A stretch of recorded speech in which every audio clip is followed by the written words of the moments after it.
Assalamualaikum warahmatullahi wabarakatuh. Selamat siang, salam bahagia untuk kita semua. Kembali lagi bersama saya. Di video kali ini saya ingin menampilkan sebuah proses pembuatan jok kursi tamu. Baik, di sini saya tidak sendiri, tentunya ditemani oleh salah satu pelaku UMKM mikro di Desa Pasucen. Beliau sudah lumayan lama menggeluti bidang jok kursi tamu ini. Beliau adalah Pak Miftah. Bagaimana Pak kabarnya Pak hari ini Pak? Alhamdulillah baik. Alhamdulillah baik Pak ya. Baik Pak, di sini saya ingin berbincang-bincang mengenai apa ini jok kursi Pak, jok kursi tamu. Panjenengan mulai apa ya istilahnya belajar jok ini mulai tahun kapan Pak?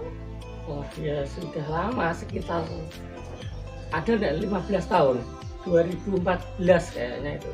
Saya sudah mulai berlatih di bidang ini. Awalnya kan ikut orang. Saya 5 tahun kerja di tempat orang, setelah itu baru buka sendiri di rumah. Oh berarti sudah 15 tahun ada kayaknya. Sudah 15 tahunan, cukup lama Pak ya. Awalnya itu belajar apa ya, ikut kursus atau apa ya istilahnya iseng-isengan belajar dari YouTube atau tutorial gitu Pak? Kalau saya sih awalnya ya ikut teman Mas. Saya lihat punya teman itu bisa buat kayak gitu, saya belajar dari dia. Ya iseng-iseng dulu ketika saya masih belajar, itu masih kuliah lah. Dulu itu saya ketika habis kuliah saya pergi ke tempat teman saya itu, saya lihat prosesnya, saya ikut kerja sedikit-sedikit. Akhirnya saya bisa. Ya. Berarti belajar dengan teman Pak ya? Iya, tidak belajar dari teman. Dari teman. Berarti tidak secara resmi kursus di mana gitu enggak ya Pak ya? Tidak, belajar dari teman sendiri. Oh. Baik Pak, kita mulai dari pertanyaan yang pertama. Untuk macam-macam jok kursi tamu ini itu terdiri dari apa saja Pak? Apakah hanya kursi tamu saja, apa bisa untuk produksi lain gitu Pak? Untuk porsi Mas ya, untuk saya yang saya geluti ini ya dinamis, mengikuti perkembangan. Kalau dulu saya pertama kali kerja modelnya kursi ya masih model kursi zaman lama itu, kursi dulu kan masih ya kursi antik-antik gitu lah. Terus ngikuti model berkembang sampai sekarang ya udah ratusan kursi lah pokoknya. Bentuknya sudah beda-beda. Oh seperti itu. Terus kemudian untuk membuat itu kan kita butuh alat-alat Pak. Salah satu atau ya mungkin alat yang kita butuhkan untuk membuat itu apa saja Pak? Alat itu juga berkembang Mas. Sekarang alat sudah agak modern kalau sekarang sudah pakai mesin. Contoh sekarang saya staples, tidak lagi pakai palu. Kalau dulu kan pakai paku, sekarang pakai staples. Terus ya alatnya terus staples sama pesonya. Kalau dulu pakai peso biasa, sekarang pesonya sudah ada peso busa. Ya alatnya simpel sih, cuma sedikit, paling staples. Terus alat pemotong itu motong kain, motong busa. Oh seperti itu aja Pak. Iya meteran. Berarti untuk pemula misal tidak mempunyai dana yang besar, bisa Pak ya untuk misal aku ini gak duit, aku duitku dananya cuma segini, dana minim lah katakanlah, itu bisa untuk beli alat-alat ini Pak ya? Ya bisa. Kalau awal-awal saya kerja kan ya alatnya juga nggak pakai mesin semua bisa kok. Pakai palu. Lalu bisa. Iya pakai palu, pakai paku. Tapi kayaknya paku sekarang sudah jarang di toko. Pakunya. Yang dulu kan pakai paku khusus untuk jok. Sekarang sudah ganti staples. Tapi paku biasa bisa lah. Kemudian untuk tadi kan alat, kemudian kita juga membutuhkan bahan. Nah untuk bahan-bahannya sendiri itu apakah dari kulit atau bagaimana Pak? Bahan untuk membuat ini kursi jok. Terus untuk bahannya di toko khusus yang jual bahan jok ada Mas, seperti khusus dia jual alat dan bahan-bahan jok. Jadi mulai dari karet, busa, kain, tas, tablas, pina, semua lengkap ada di Pati juga sudah ada. Kalau dulu kan di Jepara, di Kudus, beli kan Rimani sudah banyak. Oh berarti gini, di sini tuh menyedia apa ya istilahnya, kita kursi mentahan belum, maksudnya sudah beli turan cuman belum ada busanya, nanti tinggal dibawa ke sini. Nah itu bahannya yang belikan dari apa ya, pembeli, bukan pembeli, dari pihak yang yang menerviskan atau dari pihak jenengan bahannya. Untuk bahan itu biasanya kita Mas yang menyediakan. Biasanya orang kan cuma pingin kursinya jadi bagus. Nah kita tawarkan pakai bahan ini, kainnya yang seperti ini atau yang seperti itu. Nanti kita yang membeli, yang belanja untuk bahan itu. Tapi ya ada kadang sih orang yang istilahnya dia pingin belanja sendiri, pingin bahan sendiri. Ya nggak apa-apa. Nanti kita kasih catatan ini bahannya, silahkan belanjakan sendiri. Ada yang kayak gitu. Tapi rata-rata orang ya wis gampangnya proyek jadi seperti kayak gini. Oke Pak, yang selanjutnya kira-kira untuk sebuah kursi sederhana lah, dia tidak kursi terlalu besar atau mewah, itu rata-rata prosesnya membutuhkan berapa lama Pak? Proses kalau kursi-kursi yang lama-lama, yang kecil-kecil paling 1 hari 1 orang sudah jadi 1 set. Dudukan sama sandaran tol kan enggak. Kalau kursi yang sekarang kan yang ada tangan-tangannya, yang ada ya kombinasi itu lama. Tapi kalau yang sederhana, yang kecil-kecil gitu lah, 1 hari sudah 1 set rampung. Atau biasanya ada kursi makan yang dijog juga, satu hari bisa 6 kursi sudah bisa selesai. Untuk kursi makan itu yang jognya bawah.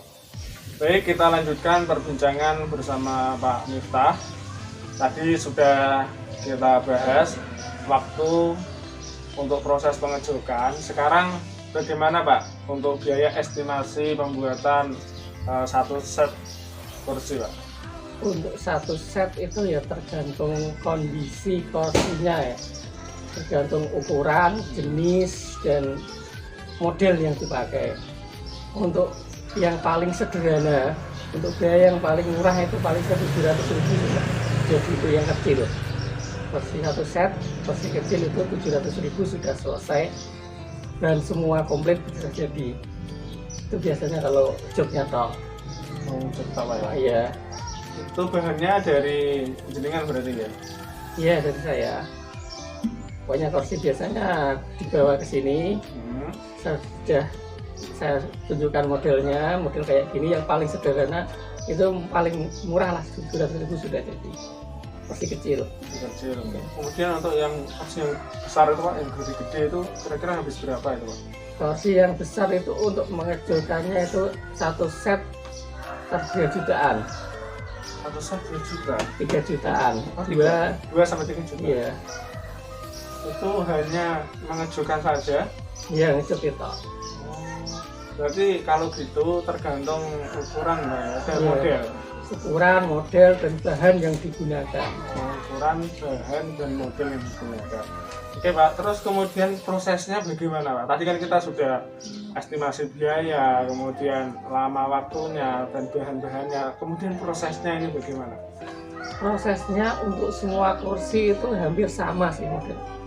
Prosesnya ya dari awal, pertama kan pasang karet. Setelah karet jadi dipasangi busa. Terus itu busa jadi dipasangi kain. Iya. Terus prosesnya sih simpel, cuma kan itu biasanya ya keterampilan.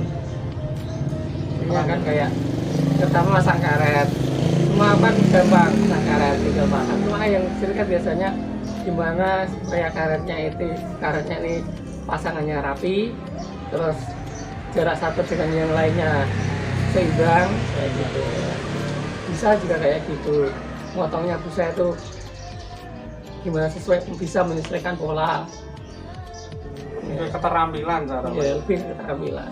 Kemudian itu kan untuk kursi yang memang dari nol. Nah, cara banyak dari orang-orang desa kan kursinya sudah punya kursi, cuman itu rusak. Nah, itu apakah prosesnya sama? Gimana?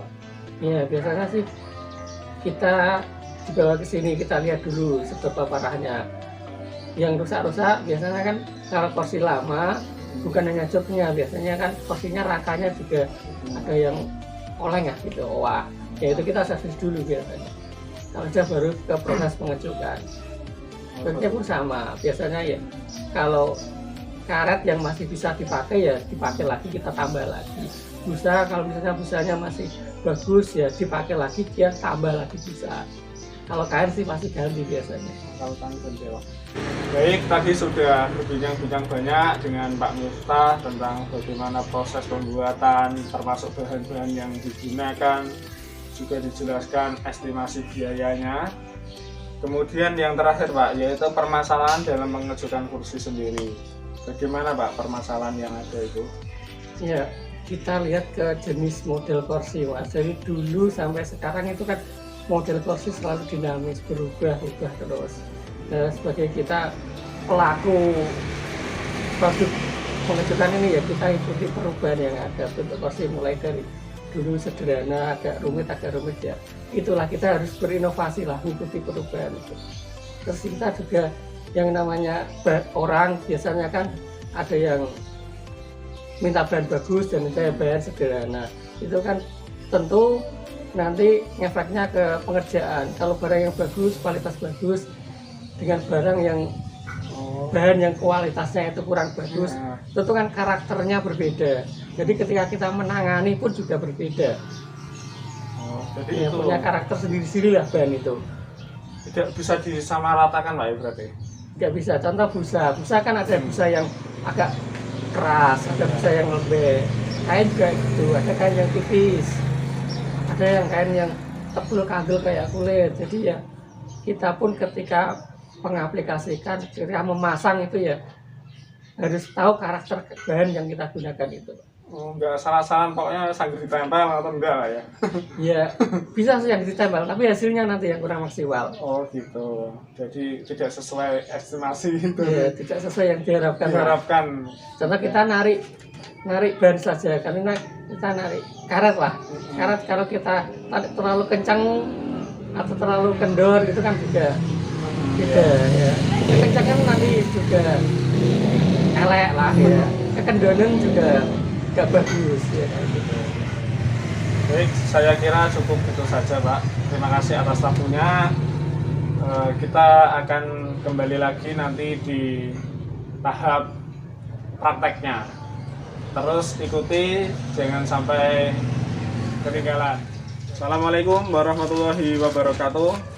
Kembali lagi bersama saya. Di video kali ini kita akan mempraktekkan pelatihan jawab kursi tamu bersama teman-teman dan juga Pak Miftah. Simak video berikut ini.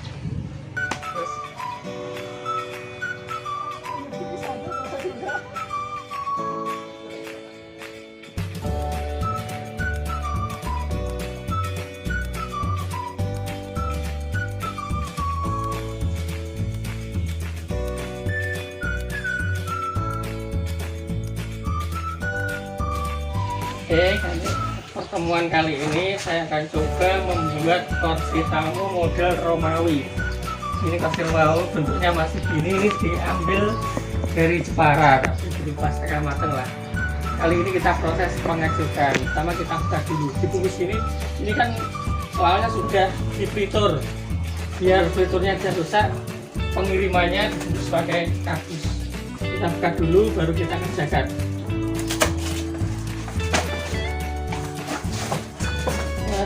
Mas. Sidik-sidik toh. Oke, untuk proses pertama itu pemasangan karet. Ini kita pakai produk ramah lingkungan. Ini bekas kendaraan bis, kita pakai lagi ini. Ya, punya kendaraan ban-ban itu lah, kita potong-potong. Ini kan produk ramah lingkungan ini. Oke, untuk pemasangan karetnya diawali dari sandaran, terus dudukan, terus tanganan. Jadi 3 yang dipasang: sandaran, dudukan, dan tangan. Untuk pemasangannya nanti tidak usah terlalu kencang, juga jangan kendor, sedang-sedang aja. Nah, ini ya.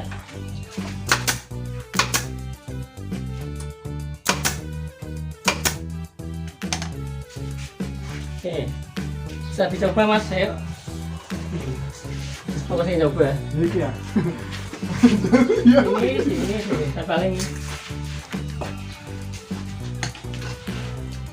hati-hati tangannya mas, bisa tembus nanti kalau kena kuku. Ke bawah sedikit mas. Ini soalnya nanti ini ditutup pakai kain sini biar nanti nggak karetnya nggak kelihatan.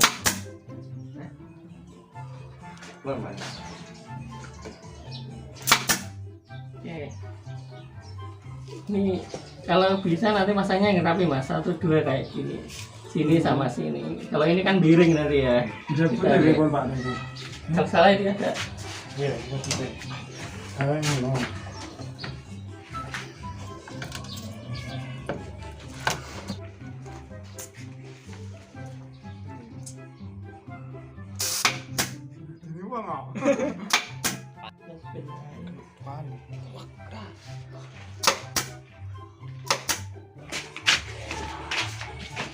Paling pinggir mas, menurut dari pinggir.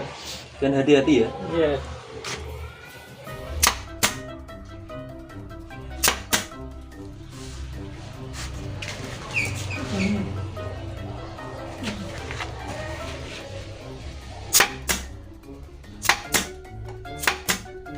Oke, setelah tadi kita pemasangan karet, tahap kedua kita potong busa.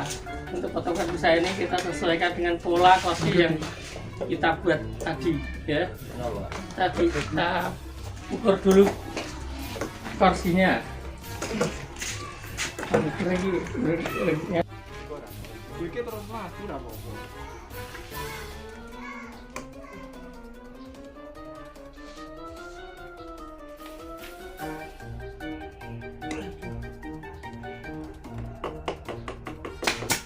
Satu set kursi biasanya busanya sampai 8 lembar. Oke, kita langkah pertama kita potong untuk sandarannya dulu. Tadi kita sudah ukur tinggi sandaran itu ada 60 dan lebarnya 70. Sekarang kita ambil tadi untuk panjang dan lebar 60 dan 70.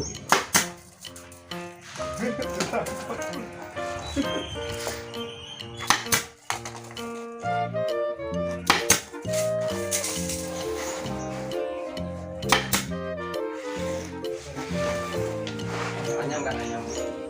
Kita buat sesuai polanya tadi ya.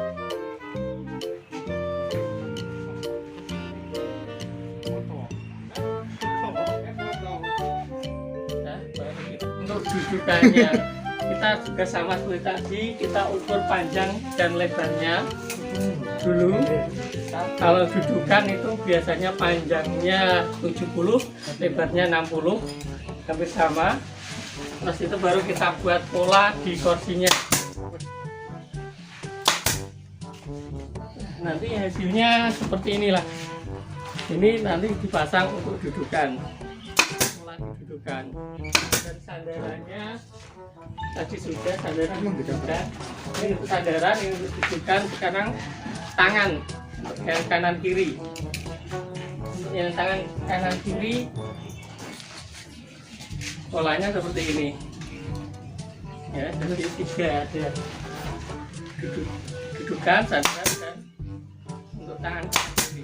Ini untuk kita yang sudah kita potong menjadi pola kursinya. Kalau sudah, nanti kita pasang satu-satu. Ora terus sih. Bisa. Ayo ayo. Mun. Ya harus mengikuti. Ini sing busa kategori apa, Pak? Ini busa Sing apik apa? elek. Ini kategori Standar. Ini tadi yang telah kita potong untuk kita pasang di kursinya, kita kasih lem dulu. Lemnya lem kuning. Mari ya, lem busa. Kita kasih lem, nggak usah rata. Gini mas, oke. Ya. Kita belakang. Pasang di kursinya. Kalau kita terpasang sesuai pola, kita biar nanti untuk memudahkan membuat variasi. Ini pinggir-pinggirnya di staples. Iya. Kuat. Staples mengikuti pola kursi. Siapa yang mau? Masa? Saya Habib mau ngurung kok. Staplesnya ngikuti pola ini mas ya, jangan melebihi garis kuning ini ya, dalam garis kuning. Dalam ini. Nih, gini staples sama kayunya, busanya ditekan ke kayunya. Tak kok ayo ngarep. Ini mas ya, saya kasih contoh lagi. Ini posisi menentukan prestasi ini. Posisinya dibalik kalau yang kayak gini. Balik. Harus rapi ya.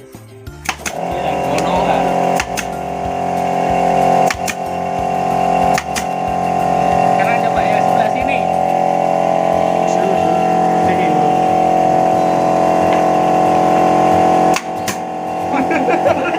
Panik ya. Menang. Panik ya. Enggak sabirin apa ya? Panik coy. Oke, untuk membuat kombinasi variasi pada duduk senderan, pertama kita cari garis tengahnya dulu.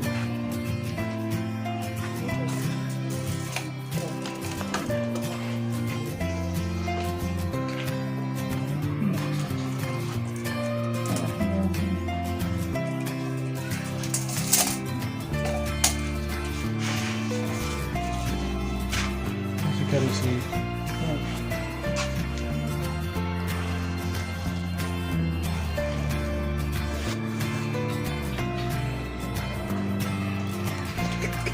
Terus dari atas lagi kita ambil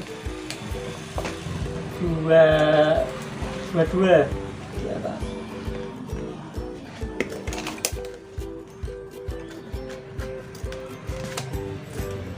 Uh, 10.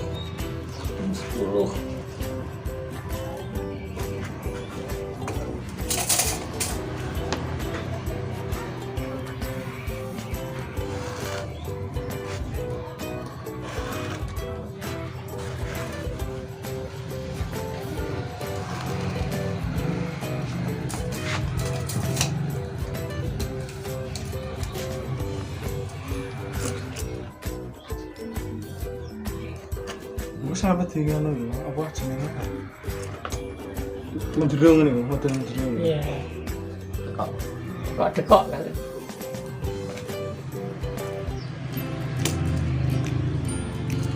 Ini barang lah kayak.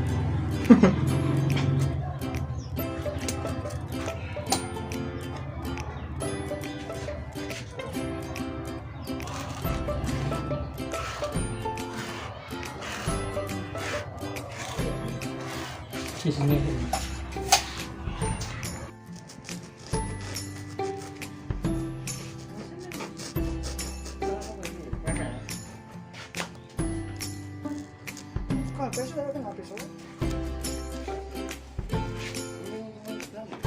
Oke, sekarang kita untuk proses pemotongan kain, kita olah buat seperti potong busa tadi, tapi ditambah 10 cm.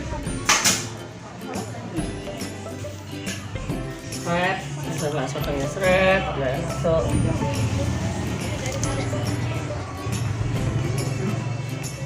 Ya, kan bagian sini. Sama tadi seperti potong busa, cuma ukurannya ditambah 10 cm dari lebar busa tadi. Ya, nah, bentuk kotak. Sekarang juga cari as tengahnya. Ini kan tadi arahnya ke sini kan ya mas ya. Ini ya tengahnya berarti. Oke. Tadi dua as tengahnya.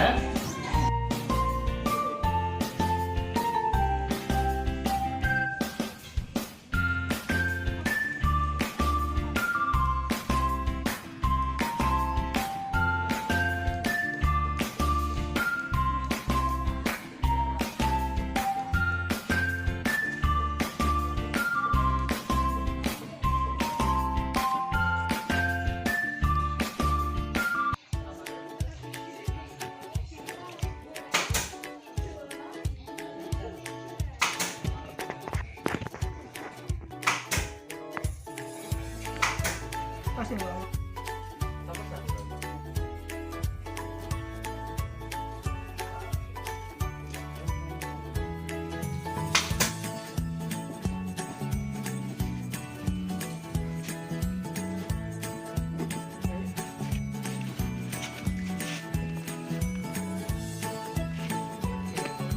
Ditekan pakai jari, silakan ditarik. Tariknya jangan kencang-kencang nanti aku suka. Yes, ya pasti. Atas seperti yang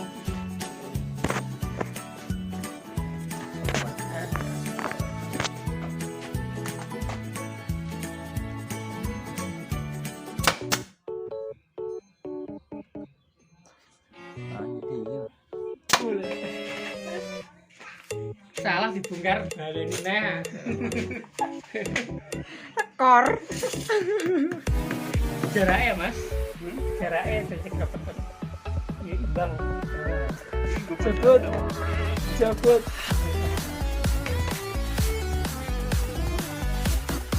Jaraknya gitu.